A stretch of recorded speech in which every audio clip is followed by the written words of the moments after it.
Hello, everyone, and welcome to the PARQA PulseCast. I'm Travis Webb, VP of Sales at PARQA, and your host for today. I'm excited to take this episode international.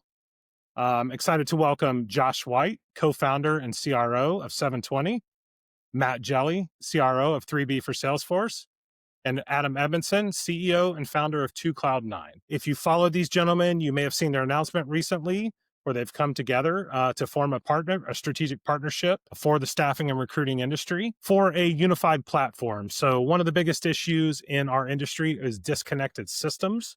And what the three of them have done is come together to create a unified platform to solve one of our biggest problems. So gentlemen, let's start. Let's do quick introductions. We'll go around the horn before we jump in. And Josh, let's start with you. Travis, lovely to see you again. Thanks for having me. Hi, everyone. I'm Josh, co-founder and CRO of 720. 720 is a recruitment CRM and ATS built on the Salesforce platform. Thank you. Matt?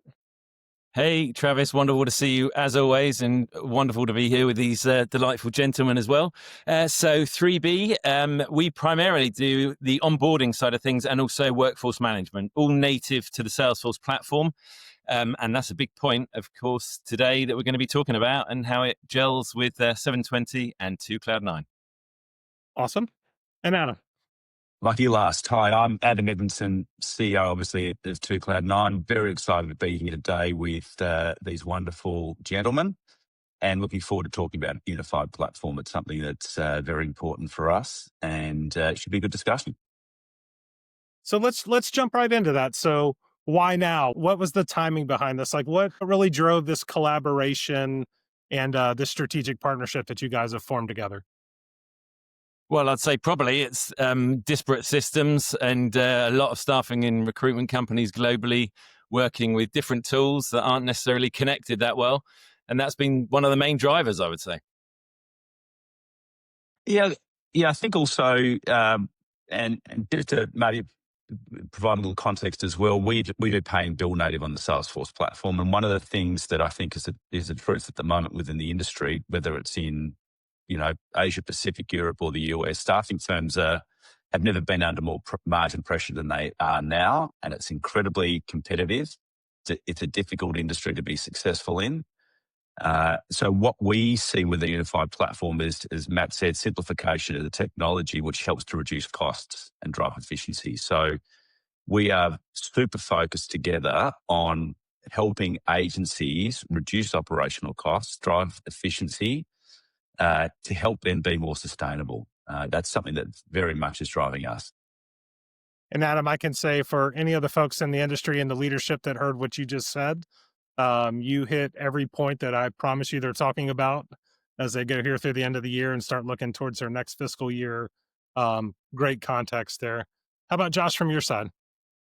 Well, I think from our perspective, obviously focusing more on the kind of front office side of things, we've been working for a while now to help staffing firms of all kind of shapes and sizes with those front office requirements. And one of the things that's always been a bit of a niggle to me, like our whole ethos is to make Salesforce and the platform attainable for recruitment agencies.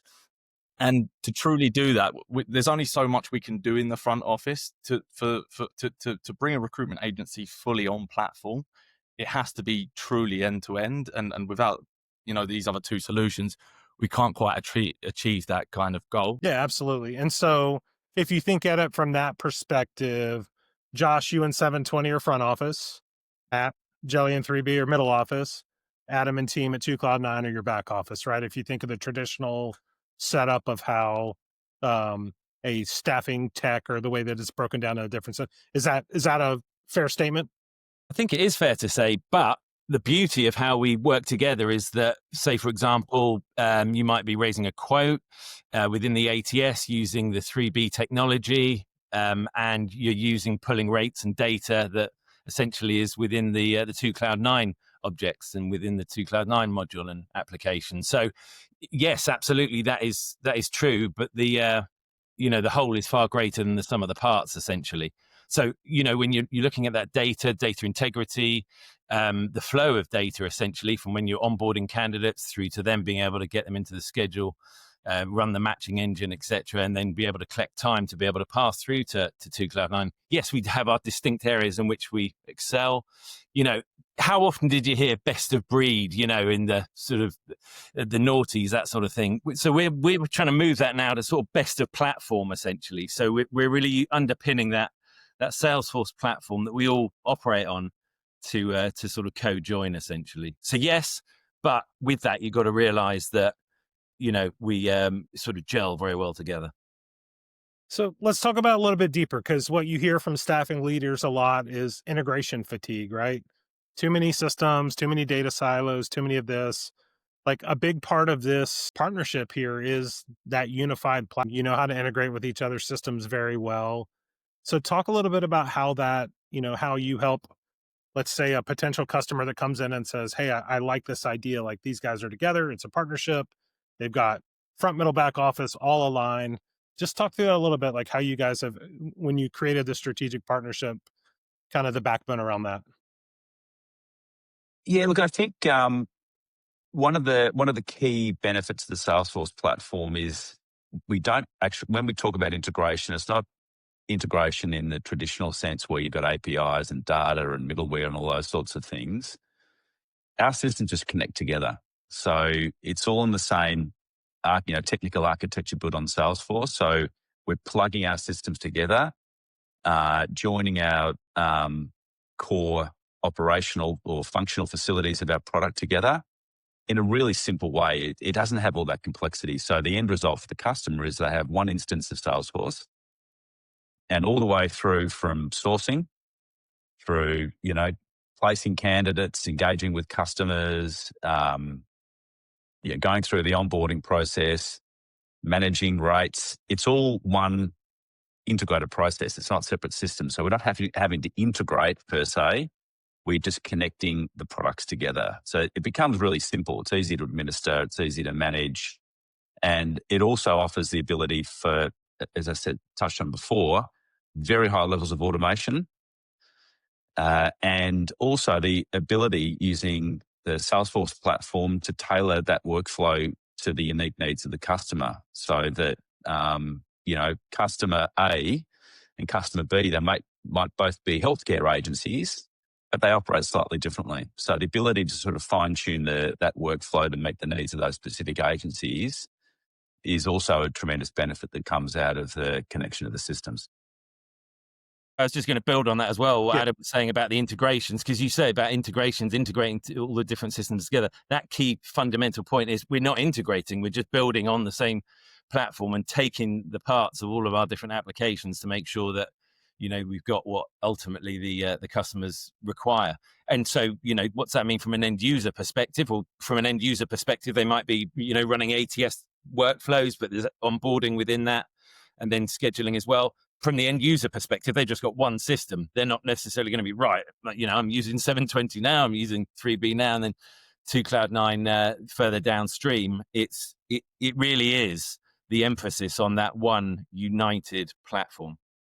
And I think that's key, because I think in the traditional sense, people think, well, hey, it's three different companies, it's three different systems. But that mentality of what I would call traditional ATS, where you have an ATS system, but you have to plug in different components, but those aren't native to the system. And I think that, we all obviously are focused on the Salesforce ecosystem and that unified data platform where it allows this collaboration to come together, all operates on that platform. And Adam, to your point, the flexibility to build or adjust flows and automations specific to each individual business is big. I'll let you on a little secret. I've become a quasi marketing cloud expert. I build campaigns and build out flows and all sorts of stuff in Salesforce. I love it because I can tailor that to whatever I want it to do. It can be 2 emails, 5 emails. I set all that up. I have the entry points, exit points. Once you get those flows down, I will say it's a little intimidating at times for people when they first get into Salesforce, but once you build one or two of them and it really comes together, you're like, wait a second, what have I been missing out on? Like, this is a great opportunity. So Josh, from the Salesforce side, you want to add to that? Yeah. So I think one other thing that our products, even though they're platform based, lend themselves to this idea is their modularity. So I think Matt touched on it on the question or the topic we talked on before around how it's not quite as clean cut as front, middle and back office of what we actually all do. There are overlaps in terms of our products. And there's good reasons why for different scenarios as to why we do have some shared like product features, etc. But in the instance that I know a client is going to be leveraging 3B and 2 Cloud9 or just 3B or 2 Cloud9, because our product's modularity, we're able to deploy just the relevant objects in each one of our products. So there isn't any of this tech debt or inefficiency where we've got, 3 different businesses that have the same 3 features where you've got data in each of those different tables and that needs to be maintained and kept in sync. We can just pick and choose where the architecture makes sense of which one of those 3 that we'll leverage. And so it truly is designed to allow data to flow seamlessly from front to back and back to front. But that isn't a given. That does only happen from having that kind of concept around building in a modular way. So I was just going to say, Adam mentioned it, but Josh mentioned it just a second ago as well. The technical debt element as well is when and Travis, you were asking about, what are we saying to customers? What are we talking to customers about, and why the unified staffing platform?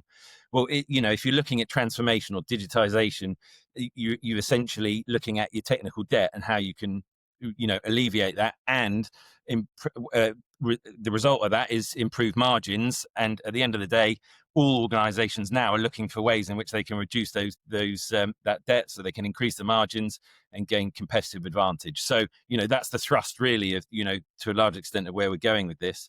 And again, then if you can look at it from a holistic perspective, because if you want to employ things like AI, if you want to employ those automations and you want to properly get change management into place as well, then again, that one staffing platform is a key, easy way to look at it, an easy approach for it as well. Yeah, I think we're entering our industry, I'd say historically has been technologically challenged. And what I mean by that is we've never been cutting edge or bleeding edge. I feel like this crazy time in our life with COVID really kind of, from a technology standpoint, really kicked our industry in the rear end to kind of get moving and catch up with the times and learn how to work remote and really improve these systems. So as we look at it from that standpoint, I just feel like the technical debt, people are really taking a look at that now. And they're looking at this next evolution of, hey, we've been on a little bit of a downturn, or maybe more than a little bit of a downturn for a couple of years, but there's starting to be some positive signs. We all know it turns. And when that next turns happens, are you going to be set up and ready for staffing? We'll call it 3.0 or 4.0, right? This next version of high tech, AI, automation, all the things we've talked about for a long time, but actually deploying them and letting them help run your business. So I think there's a lot there that's going to, that people are going to have to get on board with, or else they're really going to struggle as our industry moves forward. Yeah, I'd agree. And I think that, I think the rise of the staffing platforms in the last 5 years is a bit of an insight into where competition's coming from, against the traditional staffing firms. It's a really interesting point of discussion around the nature of the way the industry has adopted technology. Before coming into this field, starting this business, I spent many, many years ERP software and manufacturing and supply chain companies. And one of the things those companies have always been faced with is finding ways to optimize the way they operate through technology, going back into the, 80s and 90s. So it's interesting that what your point you make about the state of, I think, the staffing industry generally. It's a people business, right? Yeah. No surprise there. And relationships really matter, and they still matter today. But technology definitely was not an enabler. It was something that they had to be done at the back end to produce certain outcomes, especially in the staffing context. But even today, you hear about, and I had a customer conference last week, and speaking to one of our executives, or one of our clients, talking about, and this is only a handful of years ago, but their top billers, they had two super high top billers, right? High performers in their business. And they were, they didn't like actually getting on and using the systems. So they used to, and this is not that long ago, I'm saying this is in the last 10 years, which is quite extraordinary.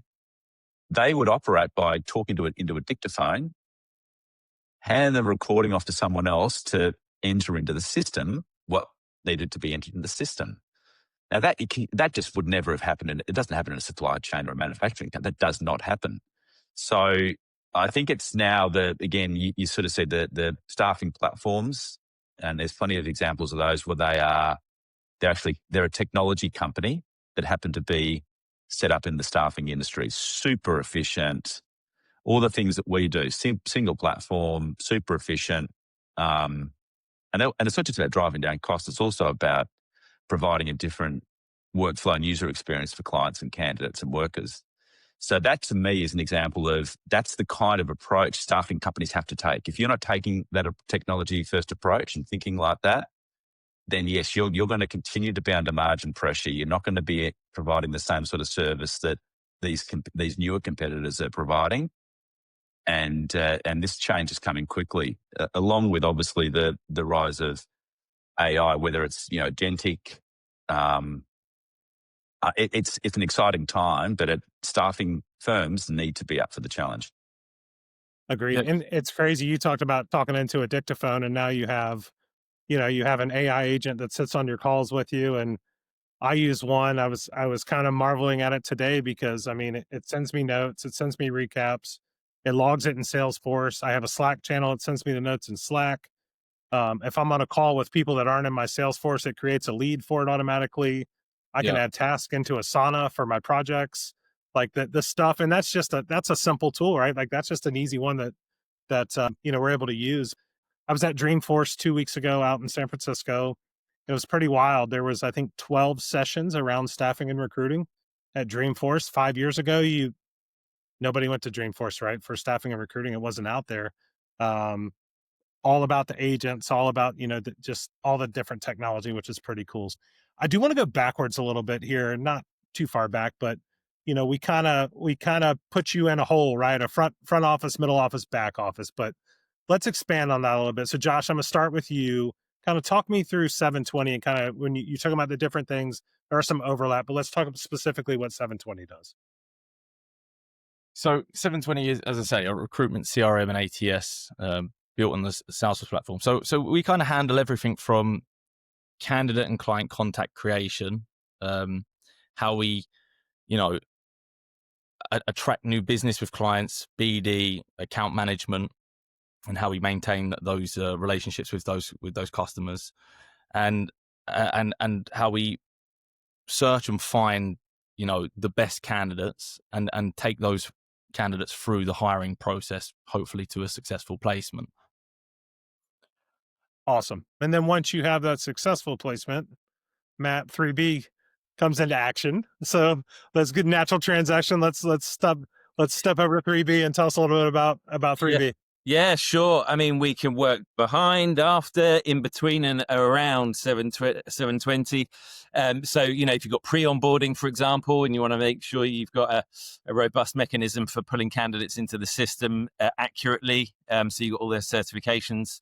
And then further down the stream, you might want to be doing, post interview and onboarding, at different stages, fulfilling and enriching the onboarding data that you've got on different candidates. But I think what this touches on ultimately is, candidate client experience, which throughout the whole unified element that we're talking about here, gets improved. So the 3B will be doing the onboarding and workforce management. Let's look at the onboarding for a second. At its heart is data collection. We're on the Salesforce platform. We're pulling data in from entities who are outside of Salesforce. So a candidate or a client, for example, client in an onboarding situation, we're making sure we've got the certifications, references, all that kind of information, and getting it to the right place, right time within Salesforce, so that we can utilize that from a dashboard or reporting perspective, but also an audit element as well. key to that is the fact, what is a differentiator at the moment? Well, getting your candidates ready for work as quickly as possible is massively, definitely a differentiator. We hear that from various different reports from the SIA and speaking with clients as well. So, yeah, we've got the native modules to enable accurate, quick, and efficient onboarding, basically. And then that helps as well when you're going into, say, the scheduling, shift management, workforce management side of things as well. Because if you're looking to fill shifts quickly, which of course you want to do, you need a matching engine there that's going to be able to do that quickly. If you've gathered all your tickets or your certifications, then that makes the matching that much easier. And then you can, within the scheduling side of things, ensure that you've got apps and portals and an environment where candidates can go in and easily see available shifts and easily book themselves into them, or have clients approve shifts and bookings as well. So yes, the onboarding, the workforce management, as I say, it can wrap around 720, work in a number of different ways with 720, and then dovetail into Cloud 9 as well. Again, using those object structures and shared data ultimately. And then Adam, from a back office standpoint, talk us through Cloud 9. Yeah, so the different parts of the world, people might refer to us as a pay and bill system or middle and back office. But the fundamental workflow, I guess it's also important to note that our product is multi-jurisdictional. So we have deployed our product into customers in 10 different countries across the world. And so the middle office sort of pay and bill workflow for us starts at rate determination or rate calculation. So when when an agent is negotiating with a client and setting rates, pay and bill rates, that's where we start. Purchase order management happens at a similar time. That flows into assignments, whether those assignments are standalone assignments that are off the back of shifts, as Matt was talking about with workforce management. We are then, again, we may be taking time in a workforce, from a workforce management system like 3B, or we might be capturing time ourselves if workforce management's not required. Then we go through our interpretation engine, which takes the time, interprets it, ensures the pay and bill outcomes are accurate. And that is all, again, based off the fact we've got those rates flowing in from the front of the process accurately. And then we have a billing engine that manages the bill process, creation of invoices off that side of it, and then the pay side as well as accurate pay. And then there's a lot of detail within all of that, but that's the fundamental workflow. Awesome. So for those watching this, you can see how this collaboration works from the very front end of that first interaction, whether it's with the candidate or the client, through to onboarding, all the way back to pay and bill. That you see why this collaboration works, right? This is a partnership that makes sense. So I just wanted a little more detail there so people really understand, right? Because I don't want to just label you in one little area, because I know you guys do more than that. So we're on Salesforce. We work well together. We have data all in one place. And we couldn't do this without talking about AI, right? So as you look at what's next, maybe what you're doing today from an AI and automation standpoint, how does this collaboration make that more efficient for a customer? Because I think of it from a standpoint of, you have it all the way from the beginning of meeting them to all of their information to their pay and bill. So how are you leveraging AI in this partnership? Well, I think there's such incredible opportunity with AI, right? We're seeing that today. So, and the way we look at it is, we've obviously built on the Salesforce platform. We have access to Agentforce. And Agentforce has got a lot of tremendous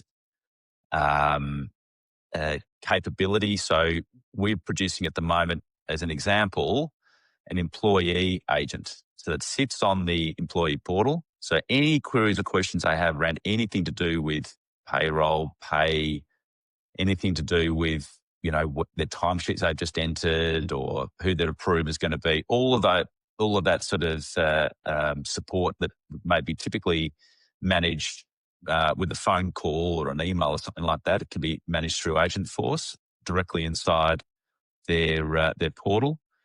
We're also then using AI to build tools. So I'll give you an example. We're just in the process of releasing a paper, and believe it or not, there's agencies that have a vast number of paper timesheets. A tool that mass imports using a Google Vertex backend, so an AI backend to do the parsing, mass management of importation of timesheets, paper timesheets. So that's an example of a tool. So there are agents and tools that we're leveraging. That's a couple of examples.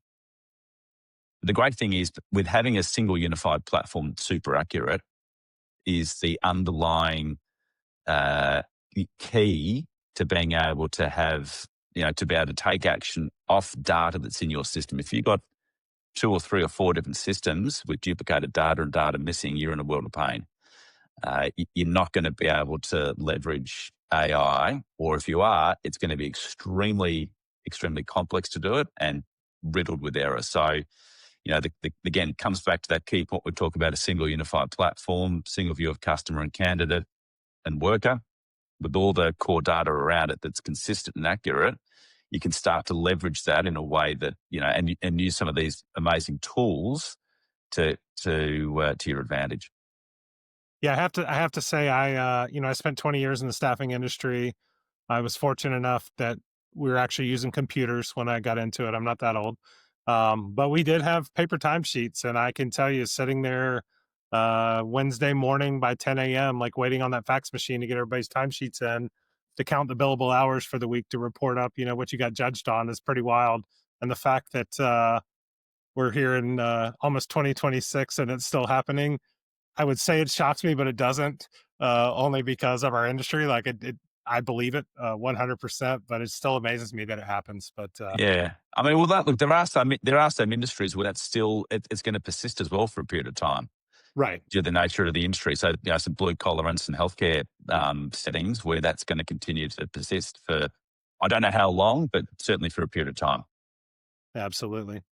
Matt, how about from your side? I know you guys, we got a chance to look at some of the AI features that you guys are using for validation and different things. Talk us through those. Yeah, absolutely. And they do sort of touch on, overlap a little bit with what Adam was saying there about the paper timesheets, interestingly. And funnily enough, we've utilized AI in respect of basically being able to pull the hours from the timesheets and be able to digitize them. So that is something that we've looked at as well. And in fact, we built out agent for one of our clients, which has dramatically reduced the number of employees that they've needed within certain departments. Basically, the net effect, the benefit has been for candidates, workers being able 24/7 to be able to ask inquiries, that kind of thing. So that's a real tangible, out there in the wild AI benefit that we've developed on the Salesforce platform, of course. The other area is automating the verification process. So I spoke earlier about the onboarding and obviously being able to quickly make sure that you've got verified candidates. So yeah, we've pulled AI into play on that, certainly. And what we're talking about there in real terms is ID, passports, things like that. And being able to pull out the relevant data quickly, and also notify the candidates if, say, for example, any of the documents are not valid, have got out of date information, that kind of thing. So you're starting to manage by exception, and again that frees up the time. So I mean, to throw a stat out there, and we've worked in time and motion studies with one particular client. In respect to reducing the amount of admin time, has increased the amount of time their consultants have been able to spend on fee earning activities by 50%. So that is quite significant. And yeah, we've got some real tangible examples there. Again, the main point, those are examples. The main message here is there's a fad at the moment for introducing all sorts of AI in all sorts of different areas because people feel they have to, companies feel that they need to sort of hit their AI quota in terms of, trying to bring digitization into their landscape and into their stack.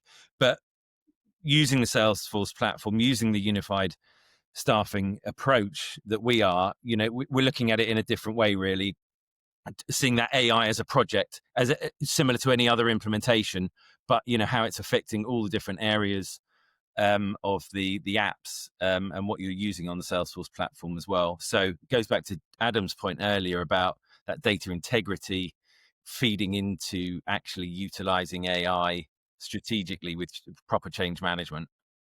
Awesome. I laugh at your AI quota because I'm on LinkedIn a lot. And I just laugh because, 12 to 18 months ago, it was, you need to be doing AI. You have to do AI. If you're not doing AI, you're falling behind. And those same people now are like 60 to 80% of AI agents failed. Everything's failing. It's not working. What's going on? What are you doing wrong? So I do Yeah. think that specific use cases and real world easy wins is where you start, not trying to solve the world's problems. 100%. I think we all saw MIT where the 95% of some of the projects are failing. So yeah, it's there's some big stats on it. And on our side, that's why I think we've had like a really measured approach to AI. Like there was some, like, I think it's a warming up process, how you start to adopt AI. I think there was like some really obvious and quick wins, and a lot of that came around like how we leverage generative AI for kind of email generation, creating job specs, job ads. The list goes on with those kind of generative use cases, and they're not massively high risk. Also, the real time saving stuff around how you can take, as you touched on earlier, Travis, that kind of unstructured data from call transcripts and call recordings, and how you can take that data and populate records in the CRM. So that's kind of where we started, and I think at the pace that the world is moving at the moment, I don't think one individual vendor is going to solve all of your AI worries. And I think that's like testament to why, partnerships like this are going to form. And like the guys have shouted out use cases that we don't have inside of our product on its own. But, with these guys included in that unified platform, you're getting these other use cases because of their subject matter expertise that we just don't have inside of 720. And then the next step to kind of our AI development was, right, okay, how do we actually start to leverage that data to actually improve the quality of the matched candidates for the jobs that we have? And I think once you have this data unified, the quality of those match results will fundamentally increase significantly, because the placement just isn't the end of the process. It's just fundamentally not. There's so much that happens after that point, and there's so much after that point that determines whether a candidate is actually a good candidate or not, or whether they're a good client or not post that placement piece. So once you have all of that context fed back in, the likelihood of the play, even if you can, get high probability matches for just that placement stage, whether those placements actually stay there long term and we actually get the yield out of those placements that we're expecting, that will increase too. Even some of the folks that I consider the most forward kind of thinking in this area in our industry, like even they struggle. They talk all the time like, hey, we're constantly training, we're constantly doing this, right? I think those easy wins, kind of those first, whether it's screening, whether it's matching, there's some things that are, kind of table stakes at this point. Those are kind of the crawl, walk, run. Those are the easy ones to get in place, start getting some wins out of it, and then grow from there. But yeah, it's super powerful, but there's a lot of work that goes behind it. And I think to your point, right, like you were saying, when you get to that placement, and that's not the finish line, it's really the starting line, because then you have to start all of the processes that bring in Matt and Adam, right? It's the same thing with staffing platforms. I say it all the time. We do implementation. People think go live is the finish line. That's not the finish line.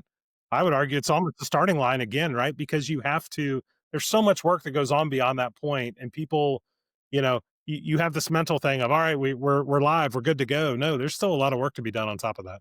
Yeah, and again, that's different people's perspective. Like from the recruiter's perspective, there's job done, I got them placed, right? And there's a whole other, ton of supportive teams behind that makes that really work. But again, I think this is another reason why it's super important to be platform based at this moment in time, because you're going to try things and it's not going to work. And so if you're just reliant on a vendor prescribing how AI should work for you, chances are, like, it might not work. And this is why you're going to have to try things, and the stuff that works, we keep, and the stuff that doesn't, we don't. And then we invest and we pivot and we continue to move to what's right for us as a, because again, like even Adam spoke about earlier on, even in an industry as verticalized as healthcare, there can be a healthcare business A and a healthcare business B.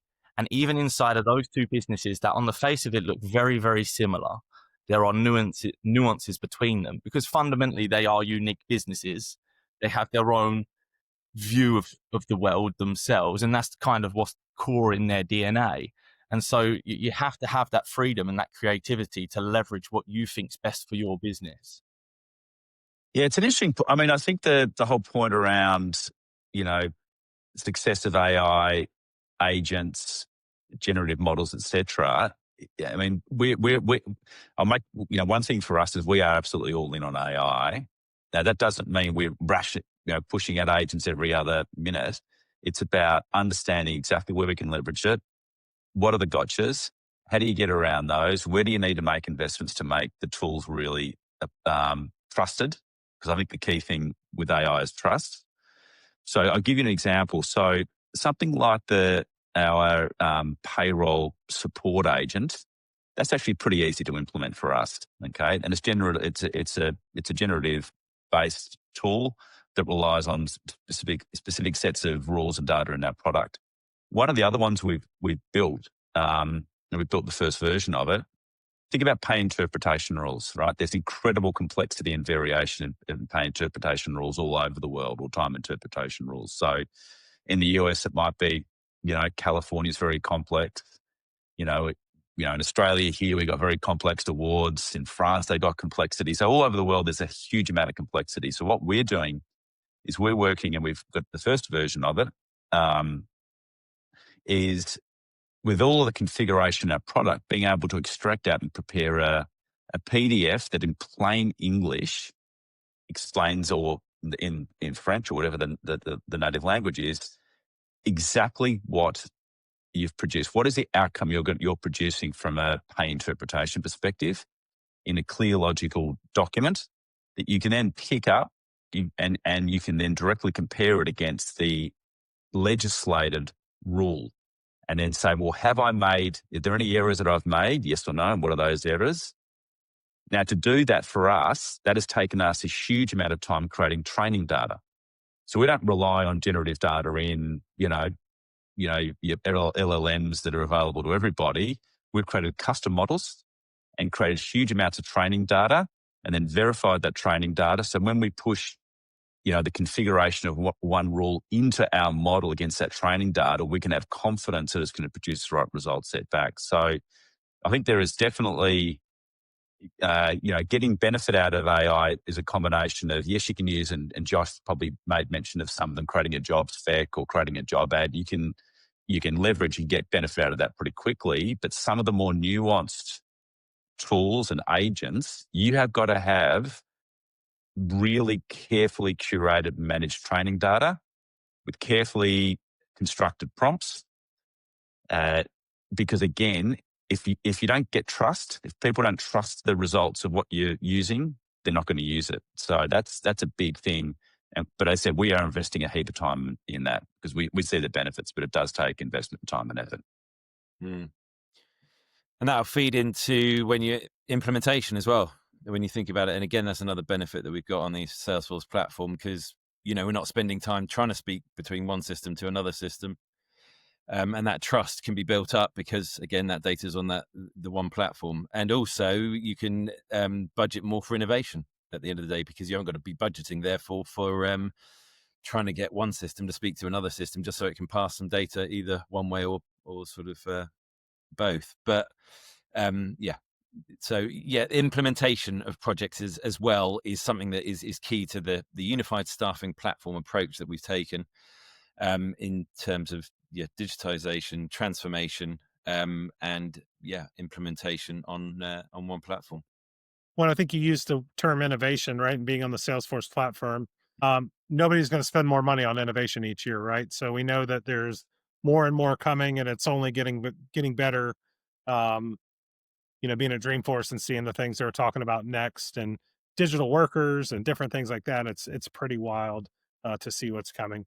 Let's talk about what comes next. Right, you guys obviously have built this foundational partnership, um, unified staffing platform, pretty new, right? Getting going. What do you see as the next steps in this partnership? Phenomenally exciting, in a word. It's you sort of see people getting the concept, dawning on them that ultimately sort of going forward longer term, they need to have a solid one platform approach, so that they're not inhibited by different elements which sort of can creak further downstream. So yeah, Travis, it's exciting. We are at its infancy in some respects, because there are so many staffing and recruitment firms that are just using silos. They're using a multitude of different systems, and they've been using them for so many years that there's been a reluctancy to sort of move away from it. But we're starting to see, I think, it's evident, we're starting to see firms realizing that they have got to move away from it, and they've got to adopt a more holistic approach. And we're here ready for that, and we're having loads of conversations all the time about it. It's people at different stages. There's people with fear, uncertainty, and doubt about doing that move, but there's equally other people at the sort of forefront of it, where they're looking to talk about it seriously. So phenomenally exciting is how I would sum my answer up to that, Travis. Adam, how about you? Look, I think we've got plenty of clients who can talk to the benefits of adopting a single platform, a unified platform. So we know that's a fact. That we know what impact it has on them. We can look to them to get validation.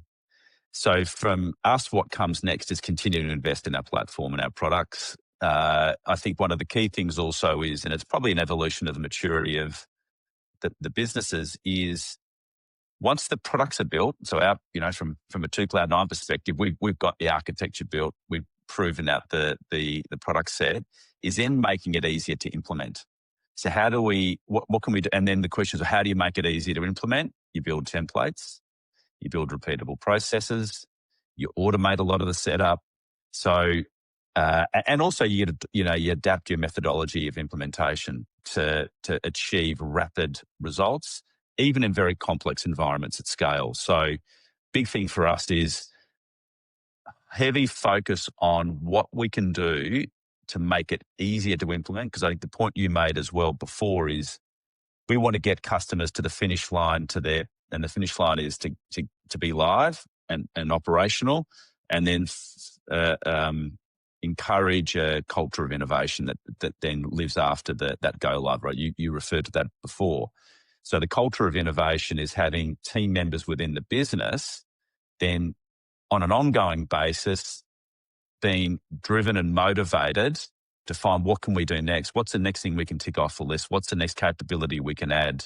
What's the next cool thing we can do to help this particular group of customers, or that helps this group of our internal team members be more efficient or drive better information for the business, whatever it happens to be. But that culture of innovation, and it's exciting to see that when you sit down with customers that have been using it for a while, and they're really excited. They got team members that have been stuck with their old systems, just maintaining them and not being able to innovate.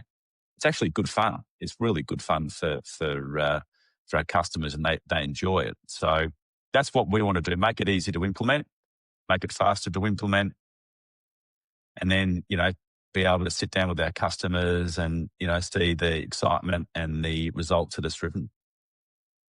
Absolutely. Josh?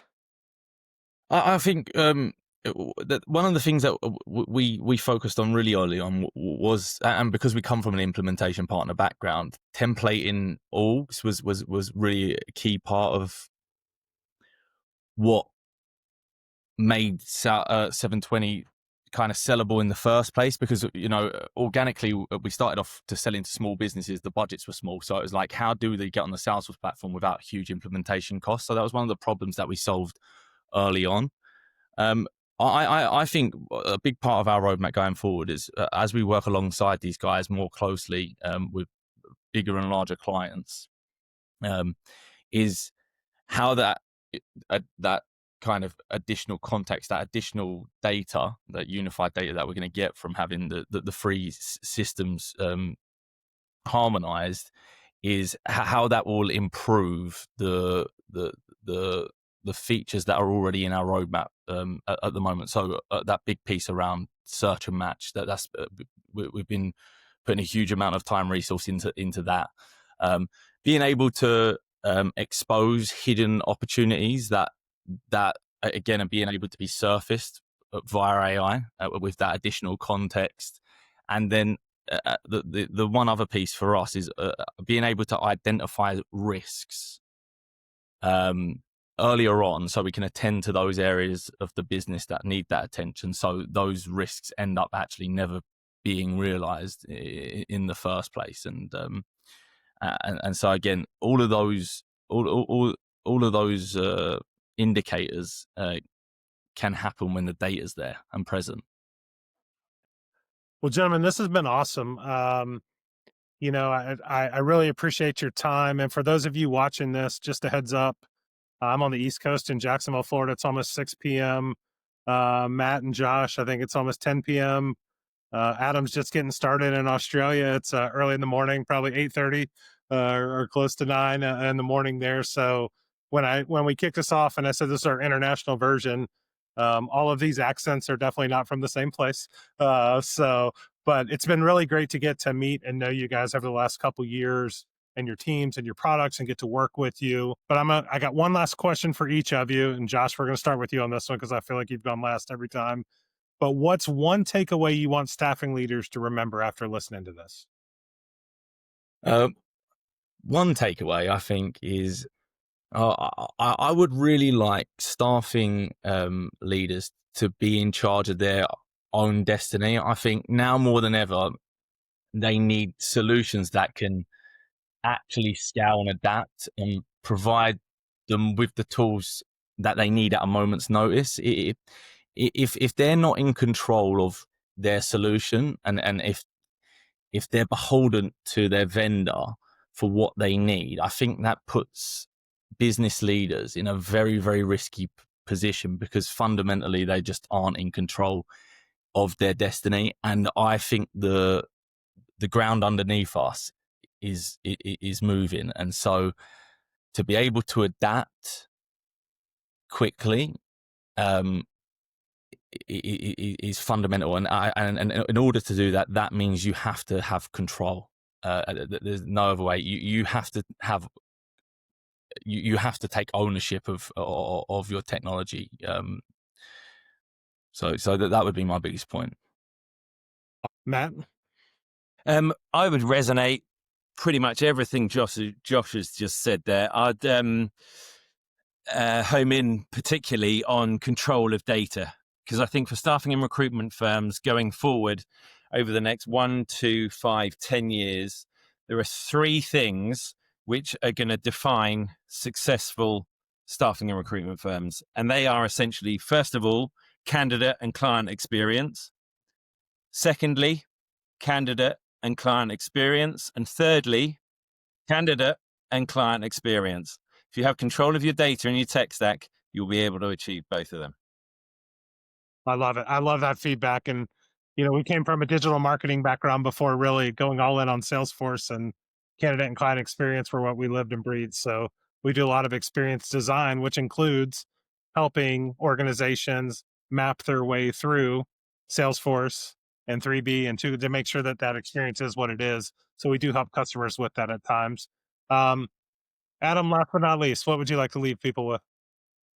Yeah, and probably no surprise given that we manage pay and bill. And as I sort of touched on at the start, is I would say to leaders of staffing firms, don't accept mediocrity.